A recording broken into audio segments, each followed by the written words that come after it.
to sa Senate. Hinihintay pa yung long clearance niya. But please, salamat. Thank you, Madam Chair. Go ahead. Bali po, pag may other documents na nilang Lucky South, yun lang po. Pag may ano? Documents na need. May ang Lucky kailangan South. silang dokumento. Opo, may papalakad po sila. May papalakad Opo, sila. Ano yung mga Mr. Chair. dokumento na linakad mo at that time, in 2019?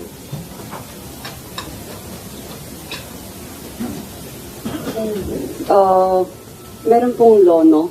Lono, Opo. yung linakad mo para sa Lucky South 99. At alam mo kung ano yung lono? Ano ibig sabihin ng lono? No objection po. Letter of no objection. Yes, So sir. ibig sabihin, pag binigay ito ng LGU, pwede na mag-operate yung POGO sa lugar na yon. Tama? Wala silang objection, itong LGU. So pwede na silang mag-operate. Correct? Okay na. Opo, yan. Anong LGU yung in-applyan mo? Porak po, Mr. Porak Chair. LGU? Yes po. Okay.